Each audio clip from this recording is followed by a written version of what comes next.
Welcome to What Dwells Beneath, where we tear through the veil of the ordinary to expose the chilling truths of true crime, the twisted minds, and the dark deeds that haunt our world. I'm your lantern bearer, Perzival, with Neku weaving the shadows as our producer, guiding us into the deepest corners of human darkness.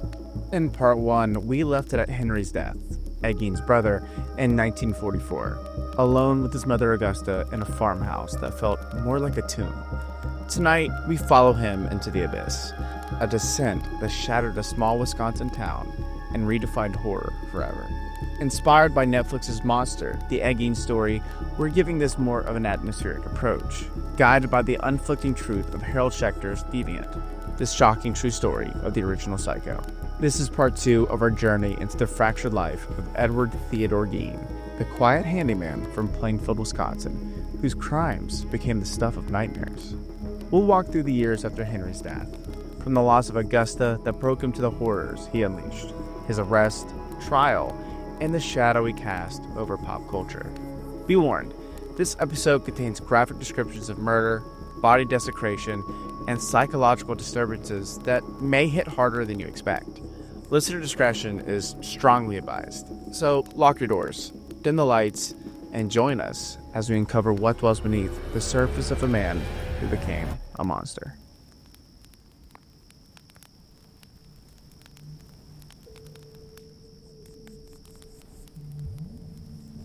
It's December 1945, and the Gein farmhouse in Plainfield, Wisconsin, sits like a husk under a gray winter sky.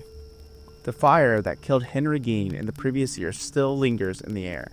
Ed, now 39, moves through the house like a shadow, his footsteps soft on the creaking floorboards, his hands trembling as he carries a tray of broth to his mother Augusta. Harold Schechter's Deviant paints a grim picture of her final months. Augusta, 67, weakened by a series of strokes, her once thunderous voice reduced to a rasping whisper. Her third stroke in late 1945 left her bedridden, her body frail, but her eyes still burning with the intensity of her fate. Ed was her constant caretaker, spoon-feeding her, adjusting her pillows, listening as she murmured scriptures about sin, salvation, and the world's corruption. Augusta wasn't just Ed's mother, she was his entire world, the axis around which his life turned. Schechter details how her teachings had shaped him over decades. Hours of Bible readings, warnings about women as temptresses, sermons about the fires of hell waiting for the weak. She ruled the farmhouse with an iron will, her voice booming through the thin walls, preaching that Plainfield's 700 residents were sinners, that the world beyond their farm was a pit of evil. Now, as she lay dying, Ed was losing the only anchor he'd ever known. On December 29, 1945, Augusta took her final breath, her hand limp in Ed's, her Bible open on the bedside table. Schechter describes the moment, Ed standing frozen, staring at her lifeless body, unable to cry, unable to speak, as if the silence of the house was swallowing him whole. Her death left Ed completely alone, a 39-year-old man in a farmhouse that felt like a mausoleum. Schechter notes that Ed didn't clean Augusta's room. He sealed it off, a shrine to her memory. Her Bible stayed open to revelations. Her clothes hung in the wardrobe. Her hairbrush sat untouched, bristles still holding strands of her gray hair. The rest of the house fell into chaos. Dishes piled in the sink, dust coating every surface, the air thick with the stench of neglect and unwashed clothes. Ed moved into a single room downstairs, sleeping on a sagging cot surrounded by clutter, old newspaper, empty tin cans, and Augusta's belongings, which he couldn't bear to move. To survive, Ed took odd jobs around Plainfield, fixing fences, hauling wood, even babysitting for neighbors' kids. Schechter quotes a local farmer, Elmer Johnson, who hired Ed to repair a beam. He was quiet, Elmer said. Did good work, but you could tell something was off. His eyes didn't meet yours no more. Ed's life became a series of motions, a way to fill the endless days. He'd walk to town, head down, avoiding the tavern where laughter spilled into the street, a sound Augusta had taught him to fear. At night, he'd return to the farmhouse, the silence broken only by the creak of the floorboards and the wind rattling the windows. But something was shifting inside him. Schechter details Ed's new obsession: reading. But not the adventure novels of his youth, but anatomy books, medical journals, and true crime magazines smuggled from Plainfield's small library or ordered through mail-order catalogs. He'd sit in the dim light of an oil lamp, poring over articles about dissections, surgical procedures, and the preservation of bodies. Schechter notes specific titles Ed sought out, text on human anatomy, diagrams of muscles and bones, even obscure pamphlets on taxidermy. He'd trace the pages with his fingers, his lips moving silently as if committing the words to memory.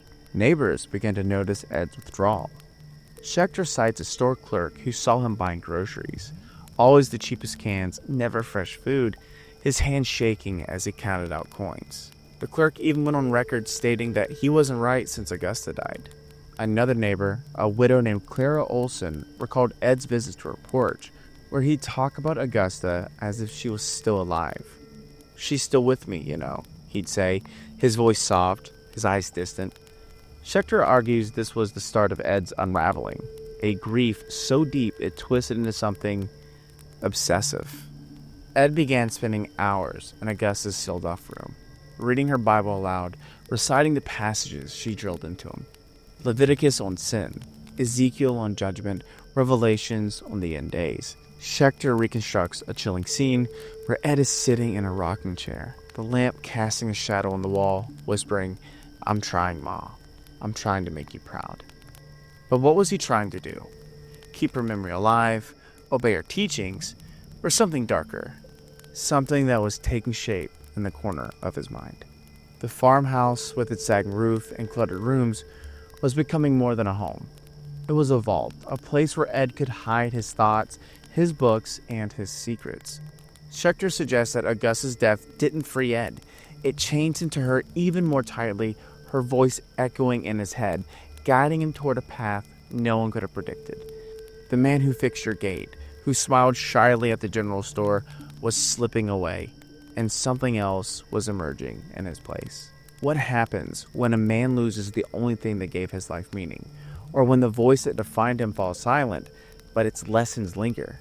For Ed Gein, the answer was a descent into darkness that would soon spill out over the farmhouse and into the world.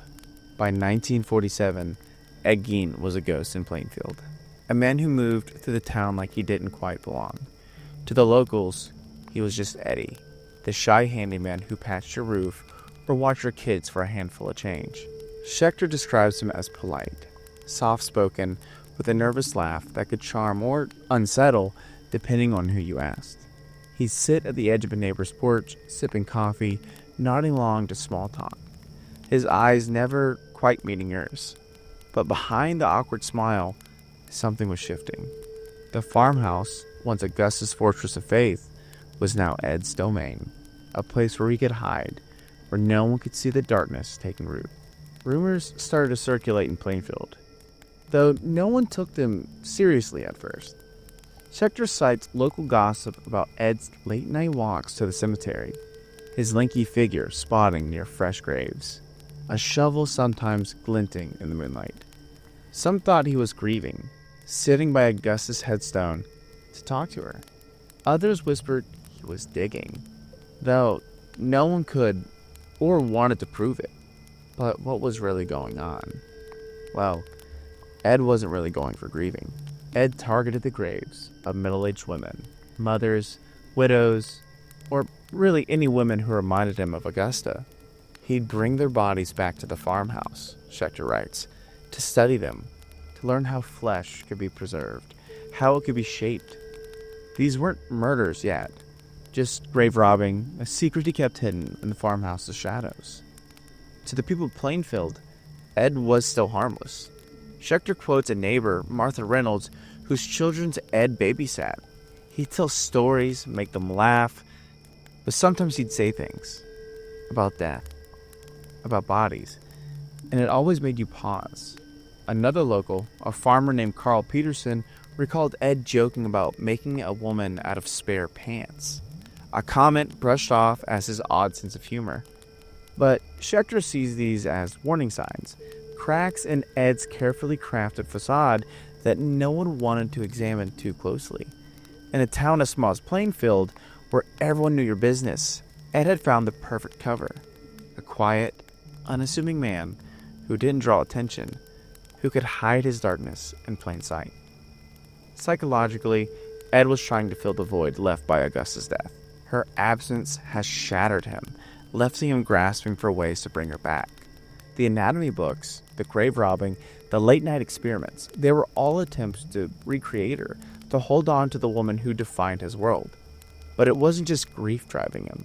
Schechter suggests Ed's mind was fracturing, his fantasies blurring with reality, his mother's voice still whispering in his head, urging him to stay pure, to resist the world's evil, to honor her in ways only he understood.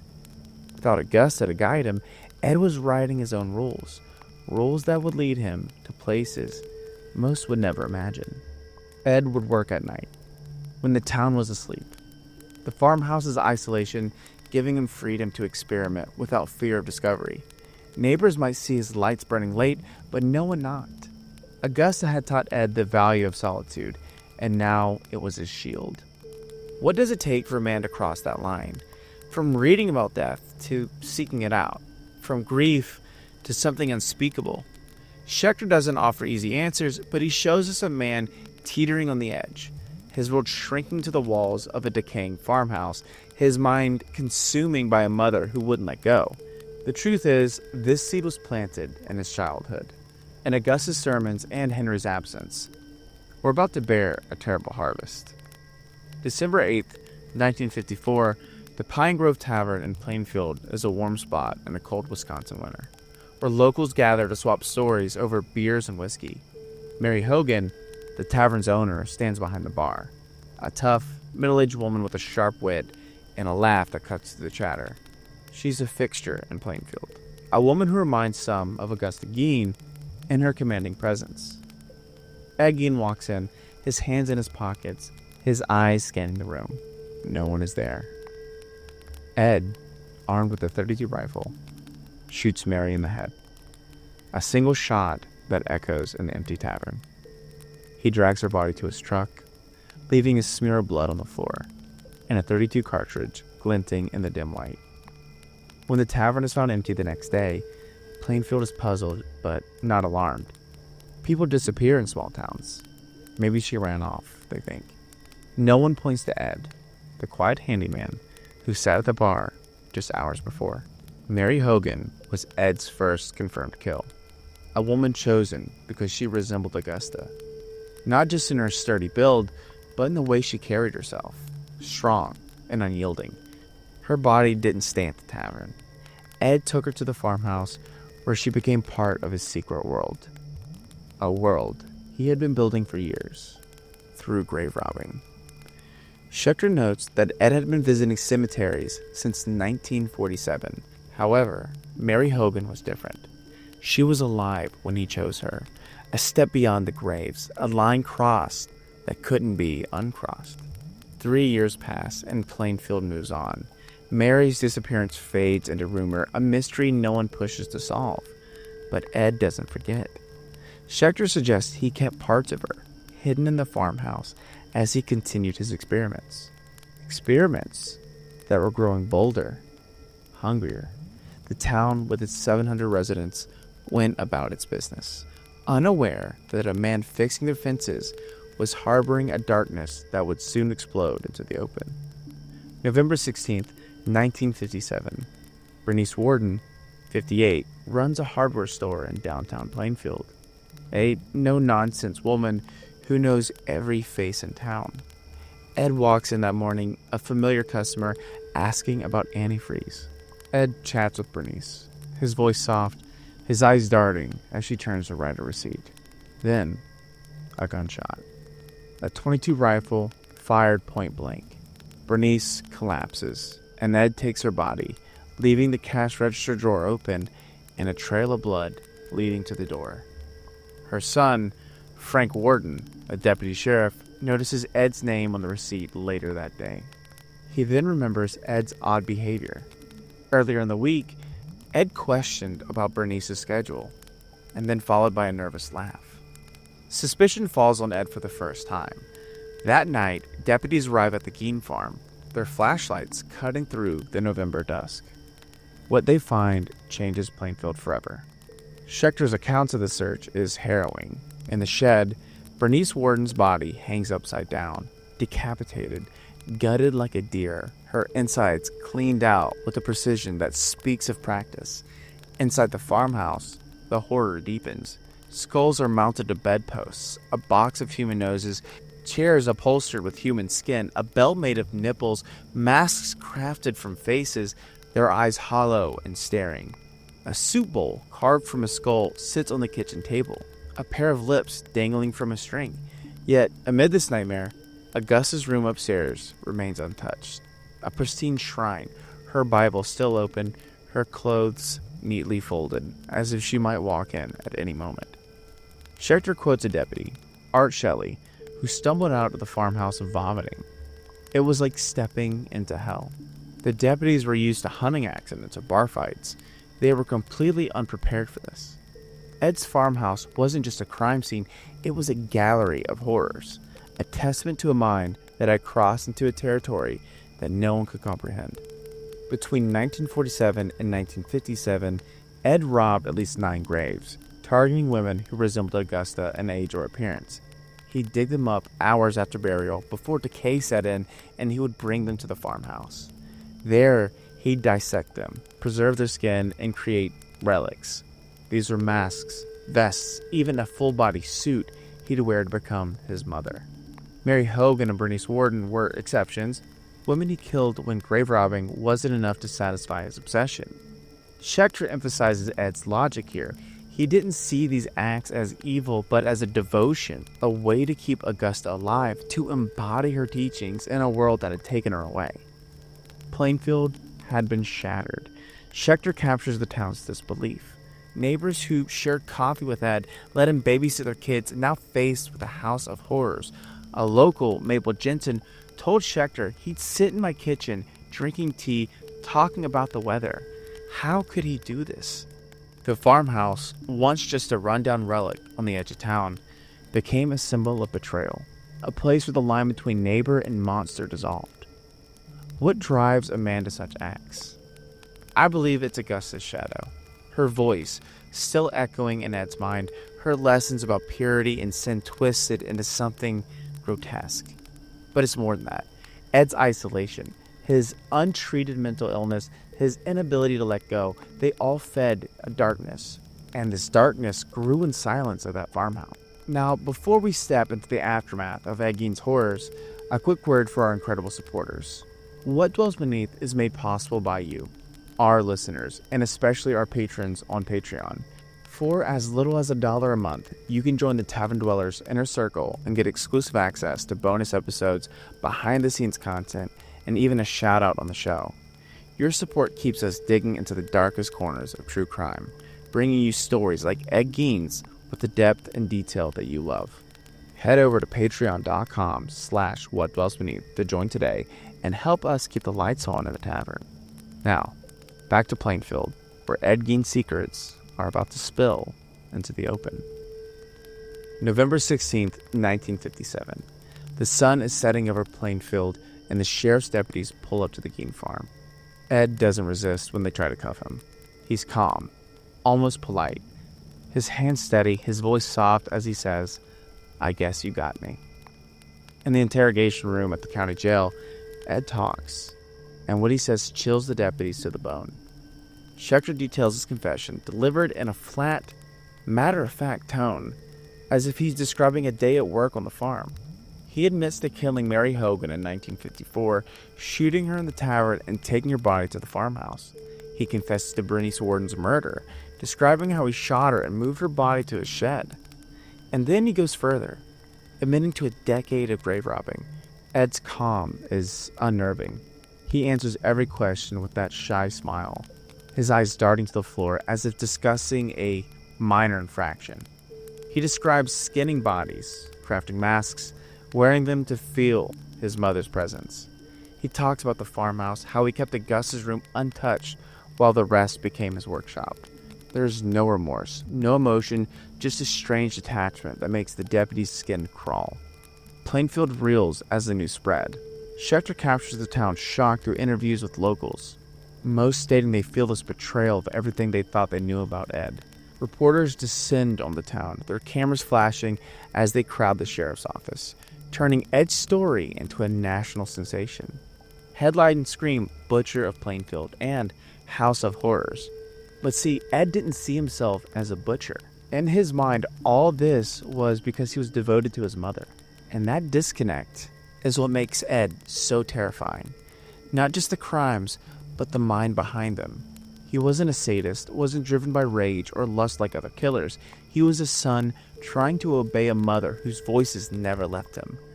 But to the deputies, to Plainfield, and to the world, he was something else. A monster who had been hiding in plain sight, his secrets spilling out in a flood of horror. In January 1958, Ed Gein faced the legal system, but it wasn't the dramatic trial Plainfield expected. Schechter explains that Ed was found mentally incompetent, unfit to stand trial due to his fractured psyche. Doctors testified that his obsession with Augusta, his detachment from reality, pointed at severe mental illness. He was sent to Central State Hospital for the Criminally Insane in Waupun, Wisconsin, a sprawling brick facility where he'd spend the next decade.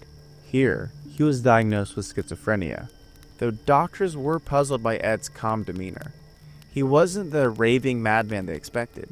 He was quiet, cooperative, folding laundry or sweeping floors with the same diligence he'd shown fixing fences. Life at Central State was structured, almost peaceful for Ed. In fact, he was described as a model patient, helping with chores, talking softly with the staff, even joining card games with other inmates. But his conversations always circled back to Augusta, her teachings, her purity, her warnings about the world. Doctors tried to unravel his motives, asking why he'd done what he did. But Ed, he would just give vague responses. I just wanted to know what it was like, or I thought Mom would approve. His lack of remorse, his inability to see his acts as wrong, left psychiatrists grasping for answers. In 1968, Ed was deemed fit for a second trial. A small courtroom in Wautoma, packed with reporters, locals, and curious onlookers. The prosecution focused on Brittany Swarton's murder, only because Mary Hogan's case lacked enough physical evidence to pursue. Ed pleaded guilty, but insane, and the judge agreed, sending him back to psychiatric care. But this time, he was sent to Mendota Mental Health Institute in Madison. Schechter describes life there as almost mundane. He tended the hospital garden, read old magazines, chatted with nurses about the weather. He was no trouble, a man who blended into the background, just like in Plainfield. But the questions never stopped. The doctors were always puzzled over Ed's duality. How was he so rational, so polite, yet commit such horrors? They noted his fixations on Augusta, how he'd speak of her with reverence, as if she was still there, still guiding him. One psychiatrist stated Ed's case was like trying to map a maze with no end. His schizophrenia explained some of it, the voices, the detachment, but not the why, not the depth of his obsession with his mother. Plainfield, meanwhile, was left to heal its wounds. A shopkeeper, Ellen Thompson, said, "We lost more than Bernice. We lost our trust in each other." Another resident, a farmer named Tom Erickson, refused to say Ed's name, calling him that man. In 1958, the Ed Gein farmhouse was burned to the ground by vandals, which honestly seemed like the town was just trying to erase its shame. But the scars remained, in whispered conversations and in the way people locked the doors at night. Ed lived out his days in Mendota, a forgotten figure to most. On July 26, 1984, at 77, he died of respiratory failure, his body weakened by age and illness. Schechter notes that his death was quiet, unremarked by a world that had moved on. But in Plainfield, the memory lingered. A wound that never fully closed, a reminder of the darkness that had lived among them. Ed Gein didn't just commit crimes. He reshaped the landscape of horror. You can even trace his influence across decades of pop culture. Robert Bloch, a Wisconsin writer, read about Ed's crimes in 1957 and wrote Psycho, crafting Norman Bates, a man whose obsession with his mother echoed Ed's. Toby Hooper's The Texas Chainsaw Massacre drew on Ed's skin masks and furniture to craft Leatherface, a figure of raw terror. Thomas Harris, The Silence of the Lambs, gave us Buffalo Bill, whose suits of skin were lifted straight from Ed's farmhouse. Even today, Ed's story lingers in countless horror films, a template for the quiet killer next door. Most of these adaptations, including Netflix's Monster, sensationalize the gore. And that's why we use Harold Schechter's Deviant as the main source, because it was about understanding the man, Ed, as a product of isolation, maternal control, and a mind that couldn't let go. Schechter argues that Ed wasn't a serial killer in the classic sense, just 2 confirmed murders, a small number compared to the likes of Bundy or Dahmer. Yet his impact was seismic because the nature of his crimes, the way they revealed how thin the line is between ordinary and the unthinkable. But because of that dark mind of Ed Gein, Plainfield paid the price. It was a town forever changed, its innocence burned away with the farmhouse in 1958. Locals avoided the site, some refusing to even drive past it. A resident, Mary Larson, stated, "We don't talk about him, but he's still here," in the way we look at each other. Because of the town's small size, once a source of comfort became a reminder of how little they know about a man next door. So that leaves a question that lingers like smoke. What made Ed Gein? Was it Augusta's suffocating love, her sermons that twisted his view of the world? Was it isolation of the farm, a place where no one came knocking? Or was it something in Ed himself, a fault line in his mind that cracked under pressure? He wasn't a monster in the way we expect. No glee in his crimes, no thirst for blood. He was a son, a broken man trying to piece together a mother he'd lost. And that is what makes him so terrifying. Not the masks or the murders, but the humanity behind them. The reminder that darkness can grow in the quietest places. What do we take from a story like this? A warning to look closer at the people we pass every day, the ones who smile and nod and keep to themselves? A reminder that some wounds left untreated can fester into something monstrous. Ed Gein's legacy isn't just in the movies or the headlines, it's in the questions we're left asking, the shadows we can't unsee, the truth that sometimes the worst horrors come from the hearts we think we know. Ed Gein's story is a harvest of horror, sown in the pain of a childhood we explored in part 1, and reaped in the atrocities that shocked the world. Harold Schechter's Deviant doesn't just tell us what Ed did, it shows us how a broken boy became a broken man, how love twisted into something unspeakable. What dwells beneath the quiet ones we pass every day? What scars shape the monsters we fear? That's it for part 2 of our journey into Ed Gein's darkness. If this story's got you rattled, and I know it has, join us at the Tavern Dwellers on Discord or taverndwellers.com to share your thoughts.